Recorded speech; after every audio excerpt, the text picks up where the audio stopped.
नमस्कार, बहुत स्वागत है आपका। आप देख रहे हैं शिव पुराण उपाय। अगर आप हमसे अभी अभी जुड़े हैं तो प्लीज़ चैनल को सब्सक्राइब कर लें और पसंद आए तो वीडियो को लाइक करें। कमेंट में हर हर महादेव जरूर लिखें। नवरात्र के छठे दिन देवी कात्यायनी की पूजा होती है और इस बार माँ कात्यायनी की पूजा में आप विशेष क्या भोग लगाएं, कैसी उनकी पूजा करें, वो खास मंत्र कौन से है जो आपकी मनोकामनाओं की पूर्ति करेगा, तमाम बातें आपके साथ साझा करेंगे। वीडियो के अंत तक बने रहिए।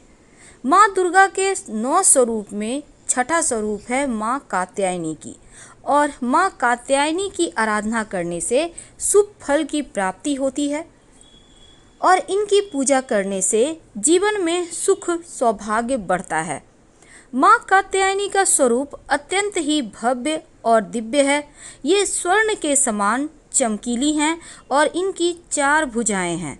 दाहिने तरफ का ऊपर वाला हाथ अभय मुद्रा में है और नीचे वाला हाथ वर मुद्रा में है। माँ के बाएं तरफ के ऊपर वाले हाथ में तलवार है और नीचे वाले हाथ में कमल का पुष्प सुशोभित है। माँ कात्यायनी का वाहन सिंह है।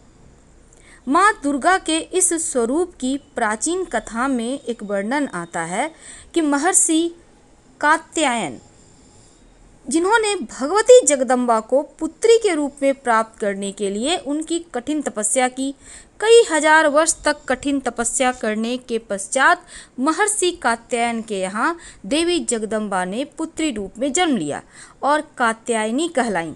ये बहुत ही गुणवंती थी और इनका प्रमुख गुण खोज करना था, इसीलिए वैज्ञानिक युग में देवी कात्यायनी का सबसे ज़्यादा महत्व है। माँ कात्यायनी अमोघ फलदायिनी है और इस दिन साधक का मन आज्ञा चक्र में स्थित रहता है। योग साधना में इस आज्ञा चक्र का अत्यंत महत्वपूर्ण स्थान है और इस दिन जो व्यक्ति हैं, जो पूजा कर रहे हैं, जो जातक हैं, उनका आज्ञा चक्र में मन स्थित होने के कारण माँ कात्यायनी के सहज रूप से दर्शन प्राप्त हो जाते हैं और अलौकिक तेज से युक्त रहता है। कैसे करेंगे इनकी पूजा और क्या होगा विशेष उपाय? देखिए, माँ कात्यायनी की पूजा जब आप कीजिएगा तो लाल या पीले रंग के कपड़े पहन के कीजिएगा। सबसे पहले तो माँ कात्यायनी की घर में ही कीजिए। पूजा के वक्त माँ को आप पीले पुष्प अर्पित करें, फिर उनको पीली मिठाई का भोग लगाएं। पीले या फिर सुगंधित पुष्प उन्हें अर्पित कीजिए और इसके बाद माँ को शहद का भोग लगाइए। लेकिन माँ को प्रसन्न करने के लिए विशेष उपाय के साथ विशेष प्रयोग भी किए जाएंगे। अगर आपके वैवाहिक जीवन में कोई समस्या है तो इस दिन लाल और पीले रंग के 2 वस्त्र माँ को अर्पित करें। आप चाहें तो रुमाल के इतना बड़ा 2 वस्त्र भी अर्पित कर सकते हैं, कोई दिक्कत नहीं है। अब इन दोनों कपड़ों में 2 गांठें लगा दें और अपने पास सुरक्षित रख लें लाइफ टाइम। आप कहीं भी रख सकते हैं, अपने विवाह के वस्त्र के साथ रख सकते हैं, आप अपने ज्वेलरी वगैरह के साथ, श्रृंगार के प्रसाधन के सामान के साथ भी रख सकते हैं। ऐसा करने से सुखद वैवाहिक जीवन का आशीर्वाद प्राप्त होता है और सभी मनोकामनाएं पूर्ण हो जाती है। अगर आपका विवाह में बाधाएं आ रही हैं, विवाह संबंधी मुश्किलें हैं, तब ऐसे में माँ को आप विशेष तरह से मना सकते हैं।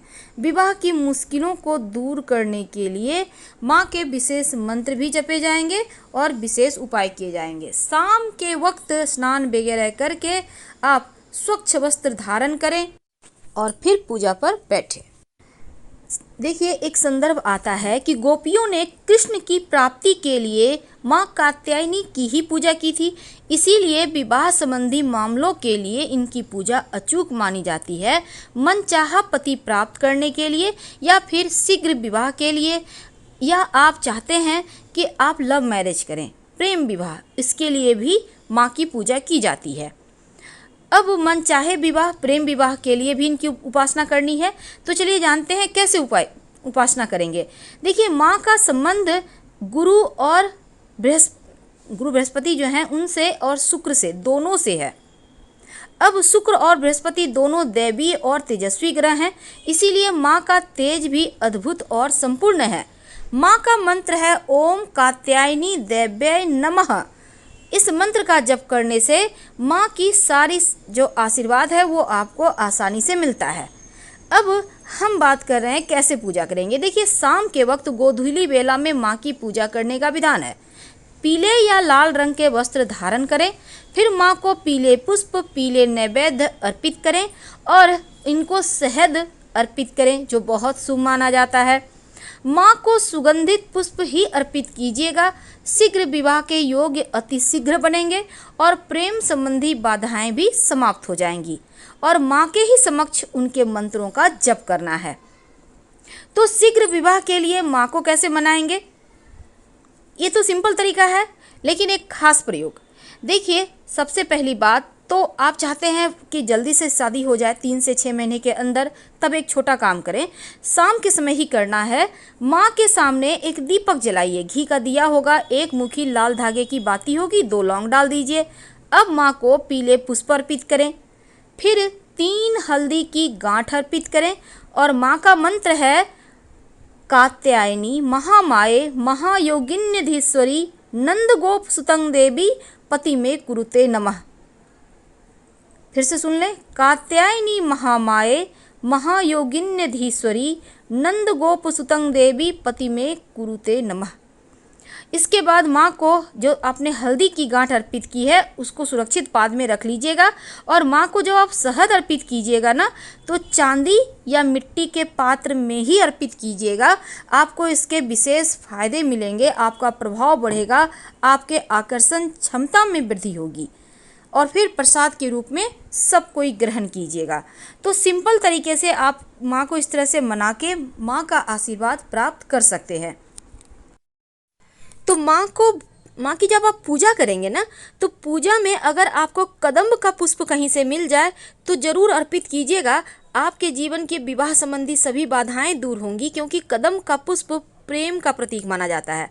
और माँ को लौकी का भोग भी लगाने का विधान है। अगर आपको मिल जाए तो पास के किसी मंदिर में जाकर रखाइएगा खरीद कर।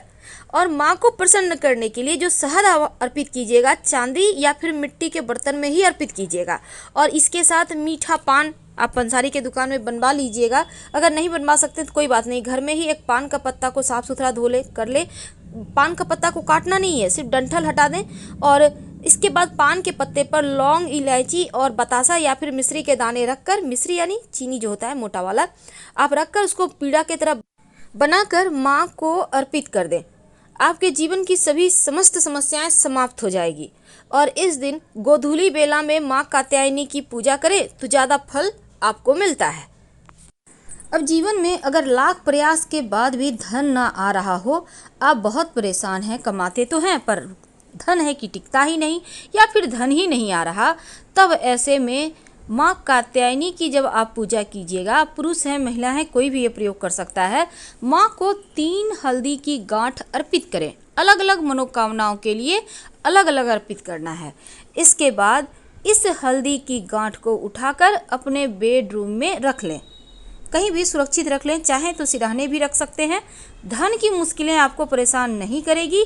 और जब 6 महीने के बाद फिर से नवरात्र का वक्त आए तो इसको आप कहीं मिट्टी में दबा दें और फ्रेश माँ को अर्पित करने के बाद फिर से रख लें। जीवन में जो धन की मुश्किलें हैं वो समाप्त हो जाएगी।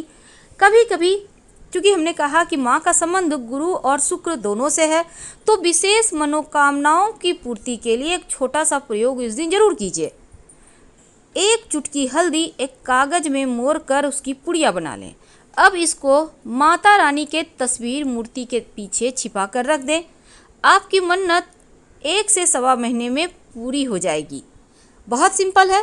अब चूँकि माँ का संबंध, माँ का विशेष हम पूजा पाठ करते हैं शीघ्र विवाह के लिए, वैवाहिक जीवन के लिए, धन की मुश्किलों के लिए, संतान की चाहत के लिए, तो ऐसे में गुरु और शुक्र के अंतर्गत जितनी भी चीज़ें आती हैं वो मजबूत होती है। एक छोटा सा प्रयोग कीजिएगा, खासकर जो युवा युवती हैं, विवाह के योग्य हैं, उनके लिए। आप नहाने के पानी में 1 चुटकी हल्दी डालकर नहाएं, फिर भगवान सूर्य को जल में 1 चुटकी हल्दी डालकर अर्पित करें और इसके बाद ये हल्दी का जो पुड़िया वाला हमने उपाय कहा, इसके बाद आप कीजिएगा तो इससे आपके शीघ्र विवाह के योग भी बनेंगे और आपका गुरु शुक्र दोनों ही मजबूत होगा। और सुगंधित पुष्प अर्पित करने से माँ को शुक्र आपका मजबूत होगा। तो छोटे छोटे उपाय करके आप अपनी जीवन को फिर से बेहतर कर सकते हैं। और एक और बात, जो हमने कहा था लाल पीला कपड़ा माँ को अर्पित करना है और उसमें 2 गांठ लगाकर आप अपने विवाह के वस्त्र के साथ या फिर जहाँ भी आप अपनी आभूषण रखते हैं आप वहाँ पर संभाल कर रखिए। रहने दीजिए, हर साल जमा होता है, होने दीजिए, कोई दिक्कत नहीं है। हम आपसे विदा लेते हैं। हर हर महादेव। धन्यवाद।